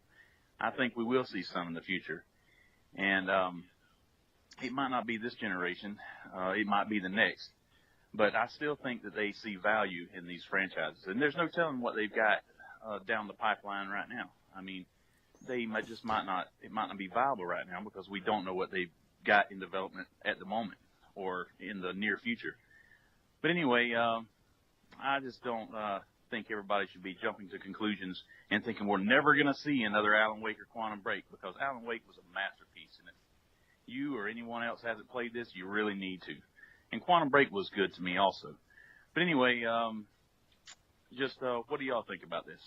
All right. Well, we kind of touched on it, Crap. What do you think?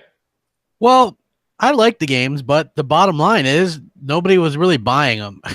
So yeah, if people supported these games, everybody's a fan of these games after the fact, right? Right. So it's like you know who the real supporters are of these games because they supported them all along.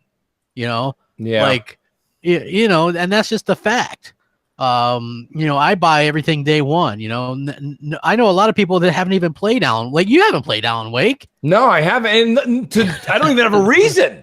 Yeah, exactly. I think Stephen Roush or somebody in the chat was like, Mooch, you really should play the game. And it's like, well, listen, don't knock it till you try it. Don't knock it till you try it. And I'm not knocking it. I just, there's so much. Like, I'm literally, like, you guys have to hear this out. Like, I've said this on 3 or 4 shows already. I'll say it one more time in short. I'm playing Fallout 4, Dark Souls Remastered, and Destiny 2.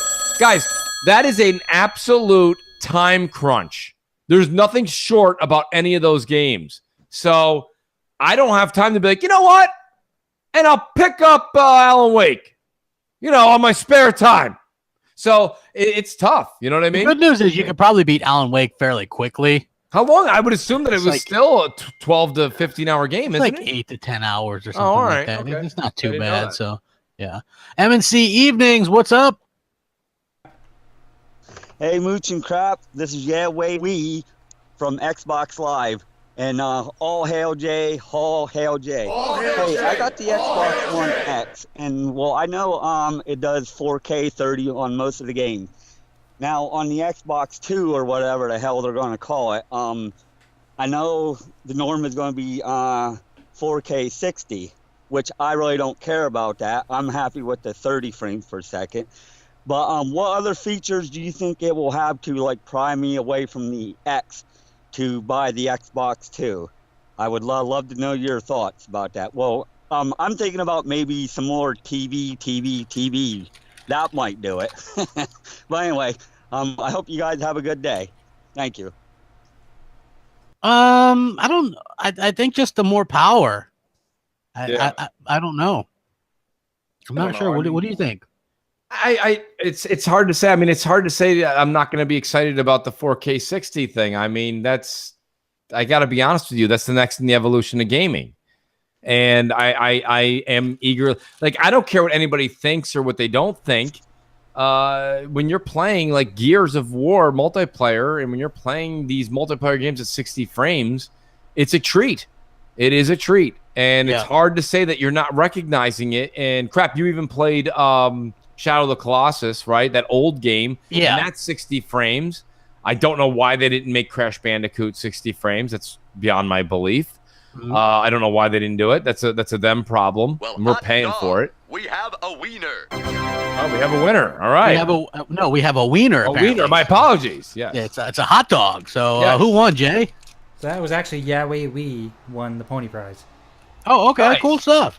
Nice. Nice. Good. Shout out to him. He always calls in. Real big fan of the show. I mean, I don't know. That's my. I think you sit here and say 2 years before it's not a big deal for you, and that's fine. It's hard for me to say that that's not a big deal for you, but everybody said the same stuff when the X came out. Everybody, was like, I don't need that X. Yeah. It's not that big of a deal, Mooch. And then all of a sudden we're playing games, and I'm playing with a lot of folks that recently, whether it be PUBG or Destiny or playing anything online, and they're like, hey, by the way, how's that X working out for you? And I'm like, it's fantastic. And then everybody else in the chat, it's great. And everybody in the chat's like, it's great. And finally, you know what'll happen? 2-3 playthroughs later, I'll be like, hey, I noticed you loaded in when we loaded in. And they're like, oh yeah, I didn't mention it, but I went and picked up the X. I had a little time extra at lunch. All right. Yeah. So all of a sudden everybody's back on board. So, before you say, this looks costly, if you have an X or, if you have an S, you're going to get less. But if you have an X, you're going to get a good trade-in value. And that's why I said what I said in the beginning of the show, is I might tomorrow go and plunk down a couple bucks to reserve the Spider-Man PS4. Well, $399 minus the $64.79 in tag, with the tax and everything included for the game I'm going to end up buying, right? That means the console's $340, and if they're going to give me $200, $220 for my PS4 Pro, I mean, I'm walking out with a quiet system that looks better, which I'll get more money for later, okay? Because people are going to want to buy that believe me, they're going to want to buy that Spider-Man one. Yeah. If the PS4 Pro, the one that's just jet black, is going to get me $200, the Spider-Man one, I'm going to have people that love comics are going to be like, $1,000, $1,100, $1,200. It's going to be a bidding contest outside the house. Yeah. So, I mean, guys, you do have to look at what your money and your value is. You trade in when it's the appropriate time and get your most for your dollar. And that's the way it is. Sometimes we all make some bad choices on financials, but realistically with the gaming industry, we know when to do that. So we, even though you say you're not going to, I don't know if you have an S or an X, but if you have an X right now, you're going to have a Scarlet. You may not have it day one. Maybe you'll have it day 101, but you're going to have one. That's just my take. Yeah, I agree. Like, I if you want the latest and greatest, get it. If not, you'll probably be okay for a while with your X anyway. If you're only playing Madden and Call of Duty, then I don't see why you'd upgrade. That's a great point, Crap. If you want to play, probably stuff in, a lot more in 4K or whatever, and probably some at 60 frames, and then I would say you probably will upgrade, Right. That's just the way it goes. So No, I totally agree with you, buddy. rack them up. Rack them up. By the way, Noof's here in the chat. That was a great tweet by Kaboom in the room. But Cletus had a great tweet for I you saw today. that. Yeah, I saw Shout that. out to Cletus. Yeah. Well, hey, fiddly diddly. Hey, fiddly diddly now. He really I even retweeted it. It was so good. I love that. Yeah. Great Cletus. Great Cletus. You got to be careful because he does that not safe for work tweet sometimes. Well, it wasn't. I retweeted. Pardon me. Let me reclarify. I retweeted it to just Crap in the DMs. That's where I retweeted it. I wanted to make sure Crap saw it. Oh, I definitely saw it, man. Everybody was like, saw it. I know you do. Yeah. Hey, so anyway, it was funny because Frank O'Connor said, if you want Battle Royale in Halo, make it yourself. Nice. Good for him. Yeah. Good for him. I mean, yeah. Somebody's got to put their foot down and say, listen, we're not going to do it. Yeah, they basically, he just confirmed that they're not going to do that. Like, the thing is with Forge, though, you could technically do that if you wanted to, right? So, the fact that, he came out and kind of confirmed that, I think that's actually pretty kick-ass. It is. It's refreshing to see that it's not going to just be the cookie cutter thing for everybody. Yeah. I'm actually still really curious, Crap. Do you think we're going to see a Battle Royale mode in Red Dead Redemption 2? Do you think that's going to be in there? Like, they did say that if they did it, they would do it differently or whatever. They did say that? Rockstar said that? Take-Two said that. Huh. Yeah. Not Rockstar. Well, Take-Two is the parent company. Not the same. Yeah, it's the same. It's the same, but not the same. Right? It's the same, but different. Well, that's great, Crap. But I'm not coming around. No, I think, I don't know, Crap. Rockstar's Rockstar. And if, the parent company wants to be like, well, if we'll do it if we want to do it, and we'll do it different. And Rockstar's like, I don't want to do it. They're like, all right, never mind. I don't know. I don't think Red Dead Redemption 2 needs it. I just don't. I have a weird feeling they're not going to put it in there. I have no say. I have no idea. I just feel like they're so their own brand that if they do what Battlefield 5's doing, Call of Duty's doing, and Fortnite's doing, and this guy's doing, and Mooch and Crap have done, then it's like they're not Rockstar. They're Rockstars because they do what they want to do. And I don't see them just putting a different spin on it in the old West. Well, Take-Two CEO, he suggested before commenting, he said that, let's see, what did he say? As a whole, the company always pays attention to innovations such as Battle Royale, but his biggest qualm would be that the popular genre would have a place in Red Dead Redemption 2. Is it at risk becoming derivative? But to that effect, he said, our goal is to be innovative, and really good titles that are derivative never seem to do as well as innovations that are expected. Yeah. But he even offered that Red Dead Redemption as an example of innovation. And that that said, of course, we play in the world and are informed by what's going on and bring consumers what they want. Well, listen, I like that last sentence. That's where we bring consumers what they want. But I don't know if the Red Dead community gives a shit about that. I think it could be interesting. That probably wouldn't be buggy as hell. Well, no, it won't be. But Battle Royale is Battle Royale. Call of Duty and Rockstar would be the two that are going to change that sentence for me. I think Call of Duty is going to do Battle Royale bigly. I don't think they're going to do right. I think they're going to do something big time.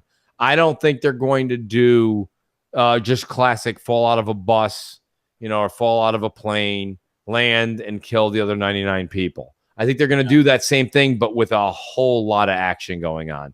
So that being said, time will tell. But I just got this weird feeling that Rockstar is not going to bother with it. I think they're going to do something else.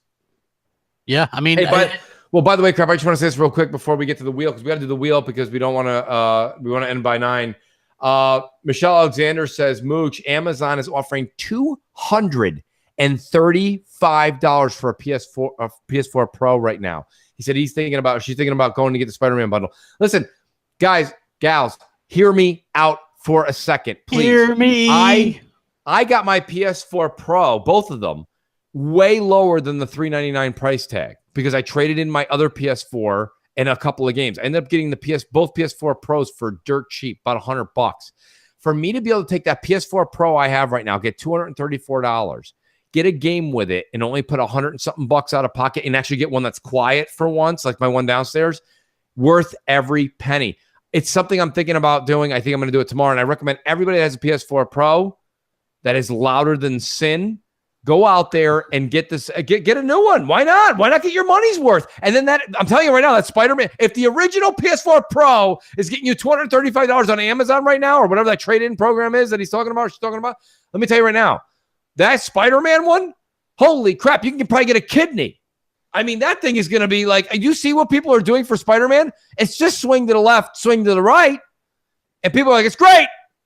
It's great, Crap. It's great. It's amazing. It's great. I've never played anything like it. It's great. You swing around in the city and you have webs. It's great. And you go up to the roof and you kill a guy. Then you swing around and you go to the roof and you kill a guy. And it's great. Have I said this yet?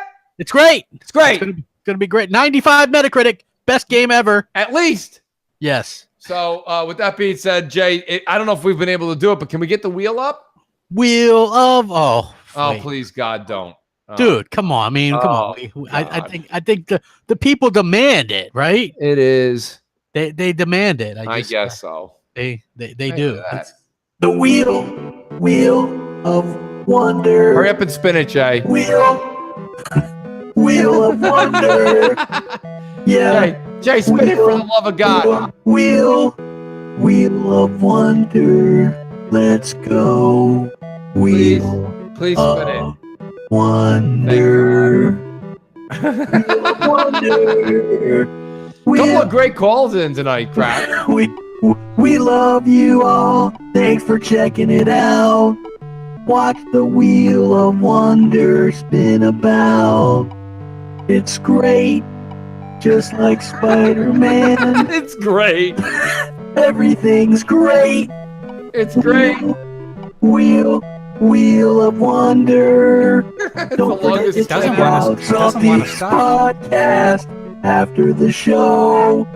Wheel of Wonder. Hey, what the hell did you put in that wheel? I have no idea what's going on with this spinning. Jesus.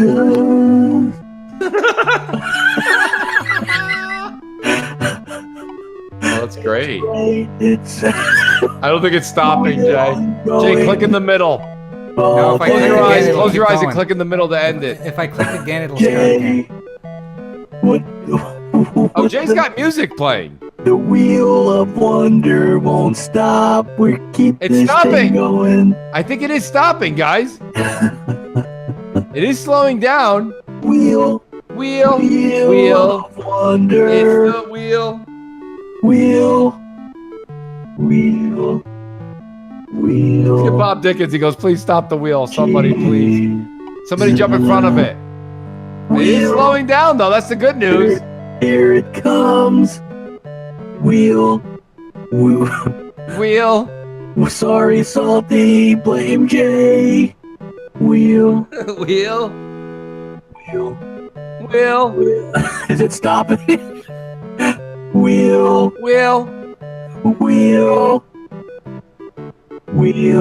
Boop, boop, boop, boop, boo.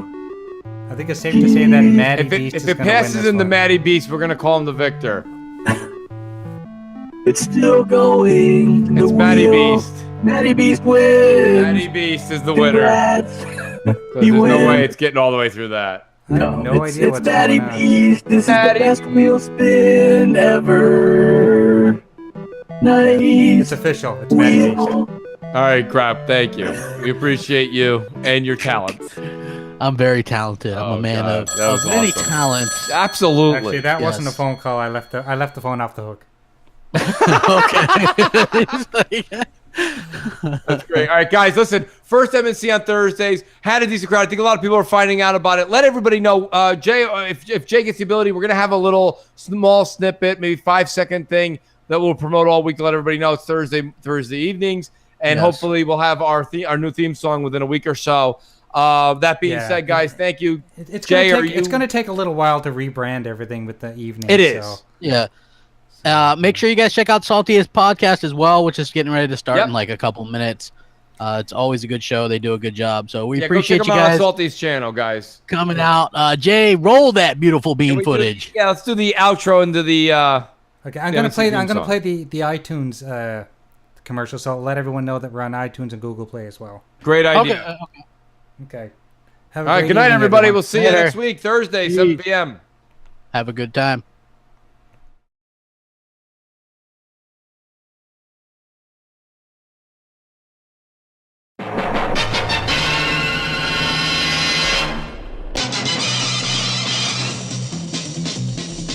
Mooch and crap. They talk about games and no drama smack. Search the web for media ties to catch these ponies in their lies. Look out, here comes Mooch and Crab. Are they bots? Listen up.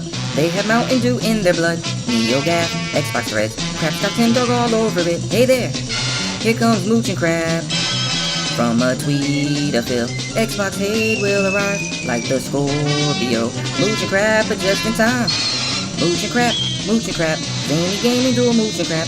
YouTube in is their core. A thumb in is its reward to them. Xbox is one big hangout. Whenever there's a game out, you'll find mooch and crap.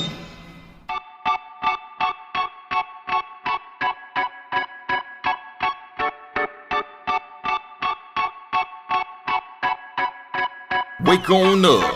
It's Mooch, it's Crap, and Jay in the morning. Wipe your eye boogies, get your coffee finished yawning. This is Mooch and Crap.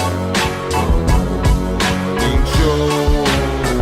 Wake up, let us begin with gaming news, skits, and call-ins from all the fans. No matter where you at, Cali or Pakistan, New York or New Guinea, this is where it's at. These are Xbox dudes with Xbox views on slander and hate towards Xbox news. This is Mooch and Crap. Show for the people, and they coming with it. Now do you understand? Now do you get it? Ponies love to lie and PC fans won't admit it, but Xbox hate is real and they all with it. Call in, let it ring in. We here to rock, we here to win. It's about the games, it's about the pride. Now Xbox community, come on, let's rock.